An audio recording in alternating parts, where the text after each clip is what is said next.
Welcome to the Independent Thinking Children's Online Book Festival in partnership with Sue Atkins Book Club, and I'm really pleased to be here with something different.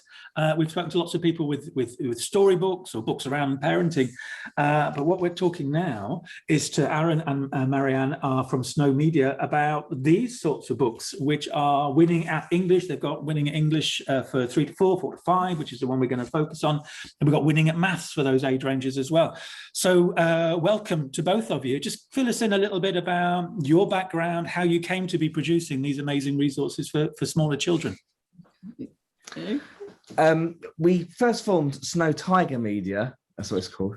Yeah. And in 2011, yeah. And initially was doing private publishing for schools, yeah. Where we did schools handwriting books written by the children, Yeah. for the I'll children. give you an example here. Yeah.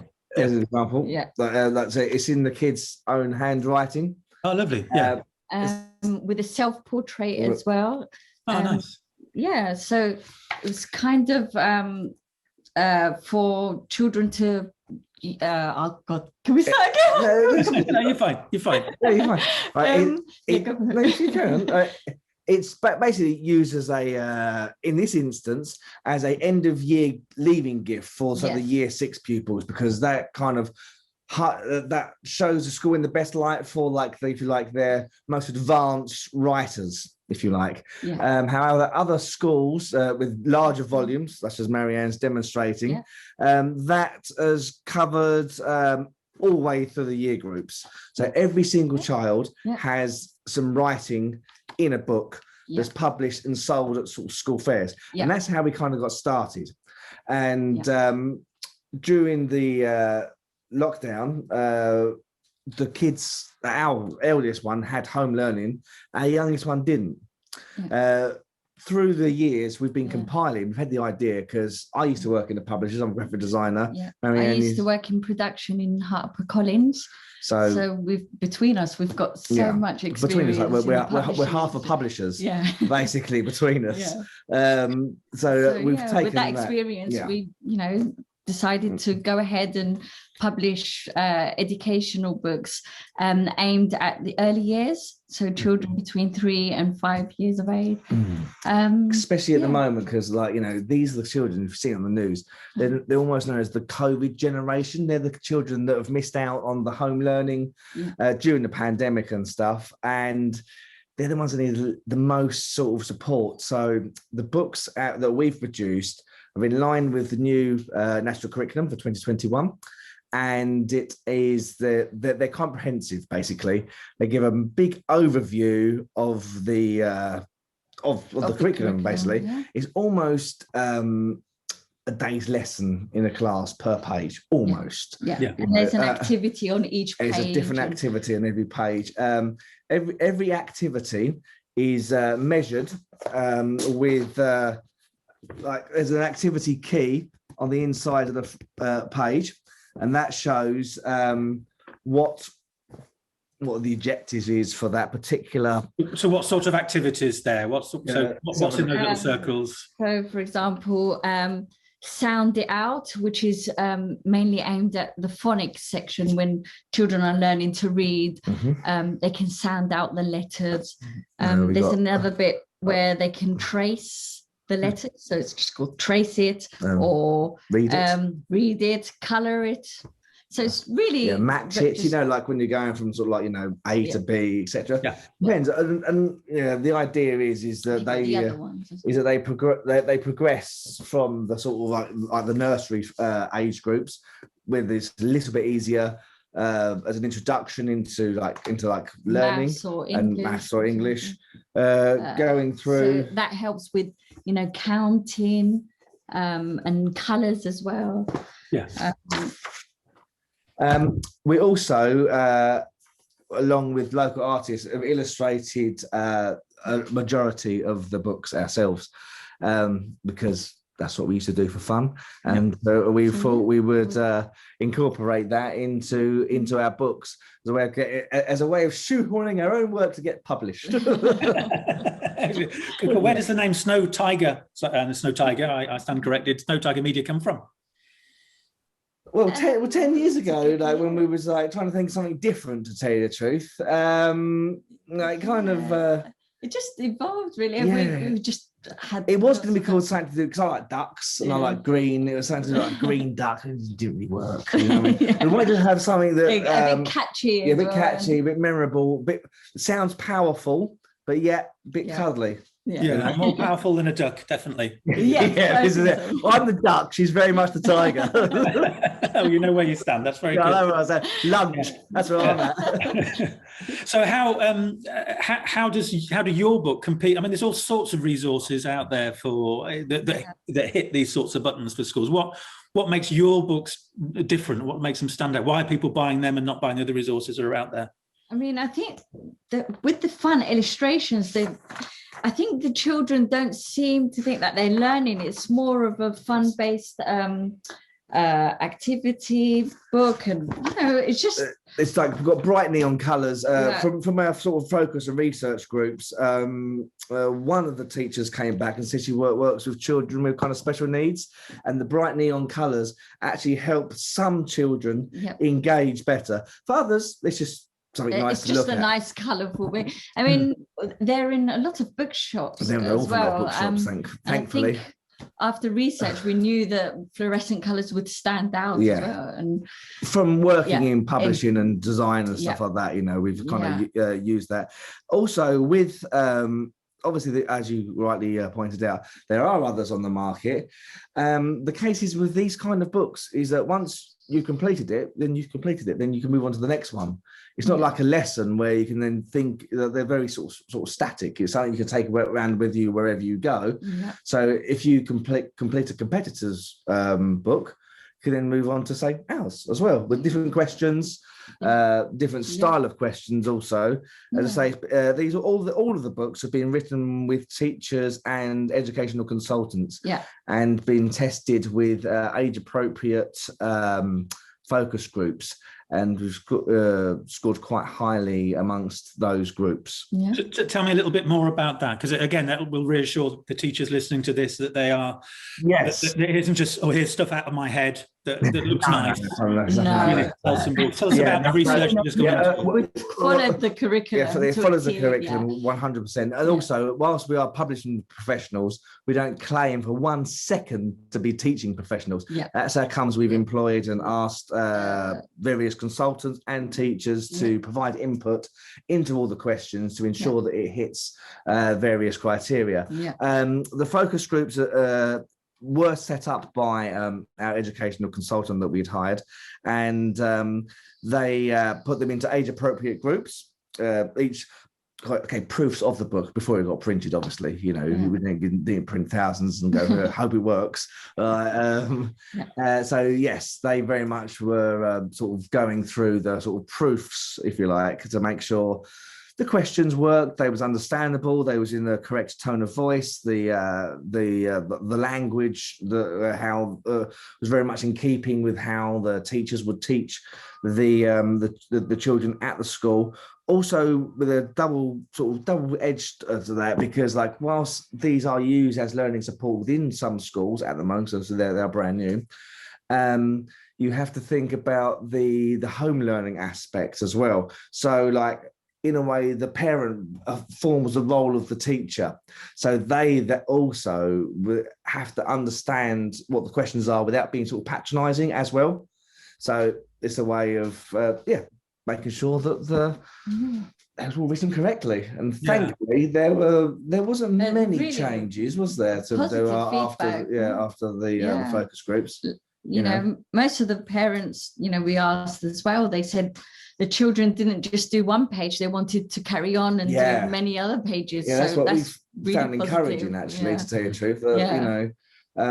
What did one of them say? Because they're learning without realizing they're learning. That's what they say. They're learning through fun. Exactly. Because especially at this age group, you don't want to put too much pressure on them. And I know a lot of nurseries have the Montessori way of learning where you learn through play, but this is kind of learning through play. I mean, it's there's colouring exercises and stuff like that.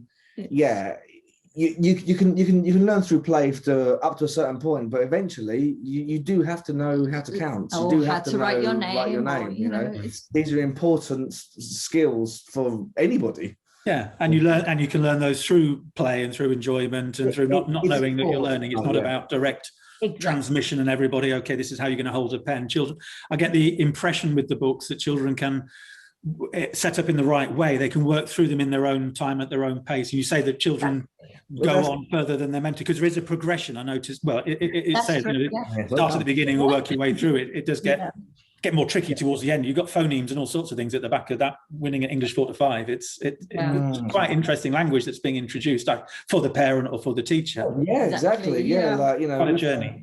We found with our own children, you know, like, you know, stuff that we learn at school and stuff that they're bringing home. We're like, wow. It's completely Let me read this quickly. Make sure I understand it myself. Fronted adverbial seems to be the thing that sort of vexes a lot of teachers. It's a little bit older than here, but that seems to be the thing. You've got to have fronted adverbial. We'll progress to do the other. Yeah, that's the thing. In the pipeline. Six, yeah, up to the. You're correct. Yes, up to which you'll be correct. So we do plan to do all the primary years, but these do take a while to produce accurately. We don't want to just churn out. You know, just anything. So at the moment we're in consultation with more teachers of the higher age groups. Key stage 2. Key stage 2.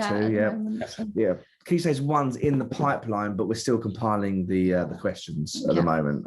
We are looking for more teachers and qualified individuals to provide input. Definitely. Definitely. So if anybody's watching this who might wanted to sort of help you trial it out and be the focus group and everything, they can sort of contact. info@snowtargetmedia.co.uk is the place to. Yeah, well, you never know. You never know. Teachers are always out for free stuff. Well, yes, exactly. Look, you know, we've been running some competitions in the Primary Times.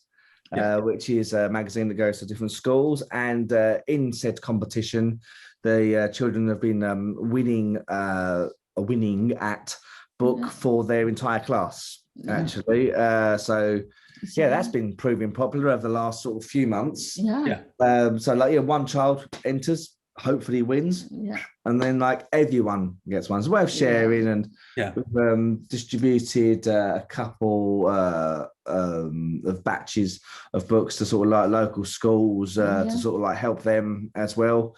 So bring the kids up to speed. So there was a donation to local school and the local nursery. But and we've had really good positive feedback from the parents. Actually. From the parents and stuff like that as well.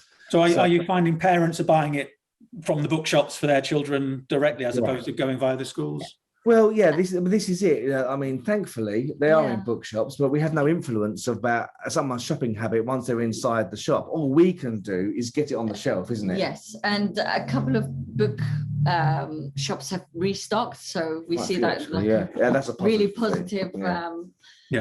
Outcomes. And the ones that are in the schools and stuff, the good thing is it's very much sort of like word of mouth as well. So let's say like one local school has had access to them. They may be in a sort of swimming class with another child, you know what I mean? And they might be taking it, doing a little bit of practice whilst it's there, and then that word of mouth sort of builds it on. But at the moment though, it's quite difficult to get into schools because of COVID. You can't. Tell me about it.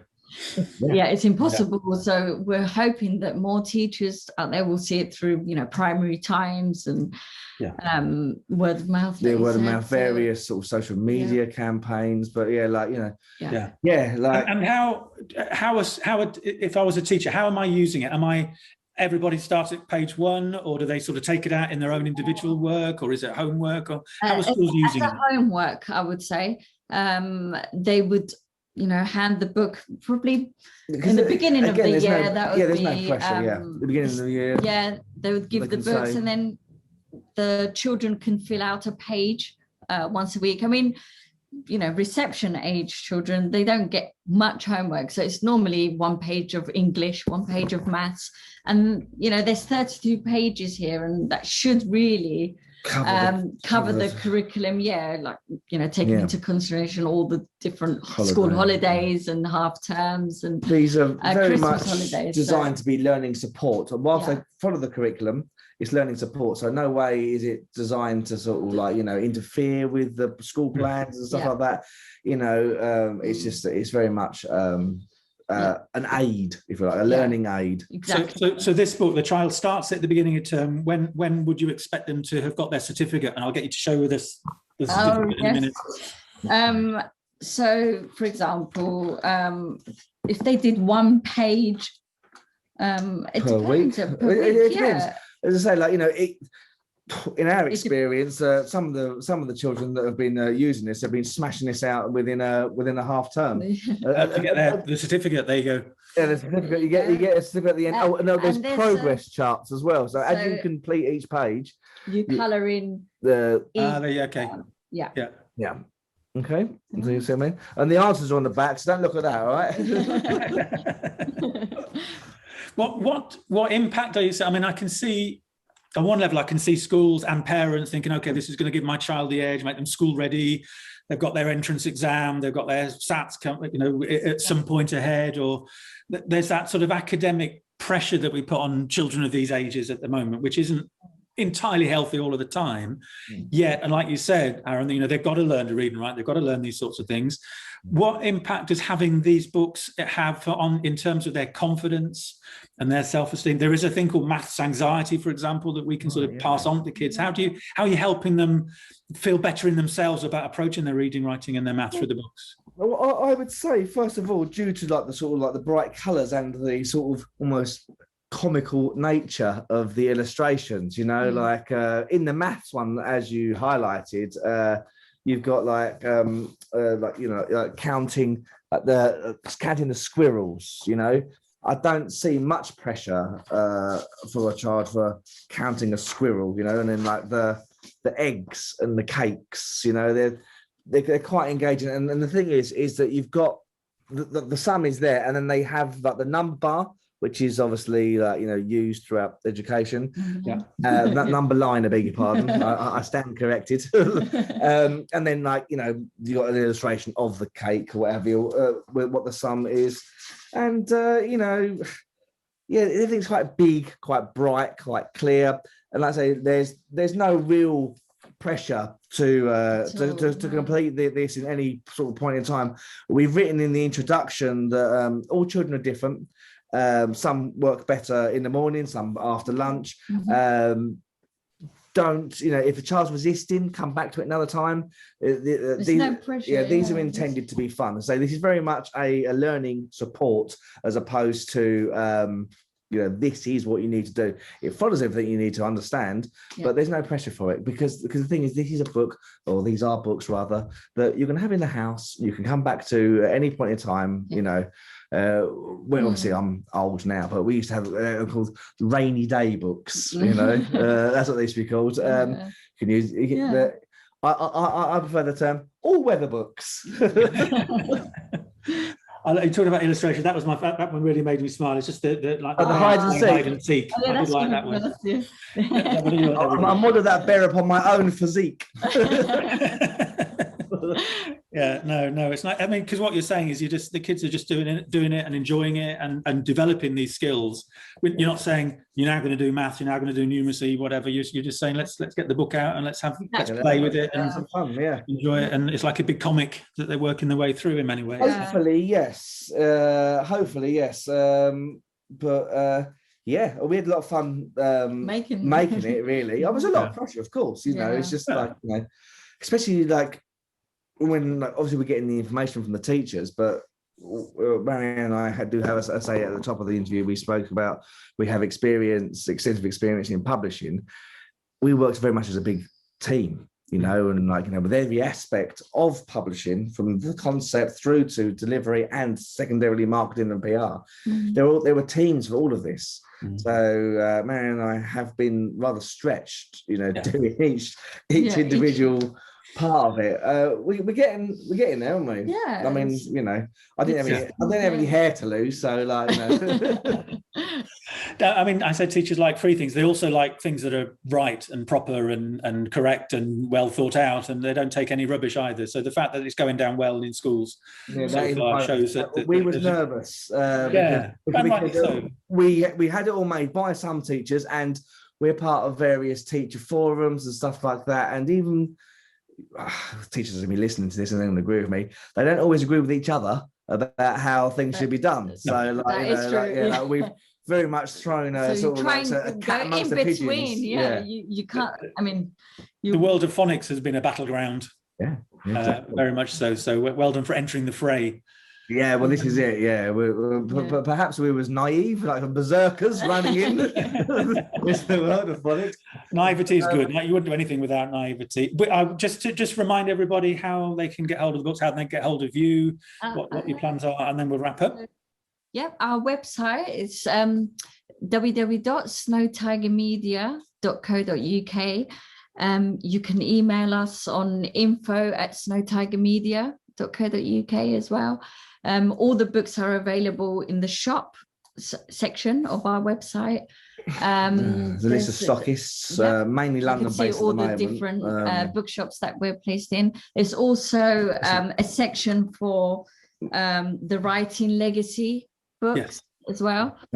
So if there's any teachers interested in, you know, entering their school in doing something like this for their children, that would be like as a leave-in gift for year 6. We're also available on Waterstones. They order it through their website on Waterstones. We're not quite in the stores just yet because there's a long process to get through. Waterstone. It could take 6 months or so, and we've only been out for 2 months. With all your publishing knowledge, knows all that. Okay. So yes, but mainly for our website. All of our contact details are on our website too. Go wild.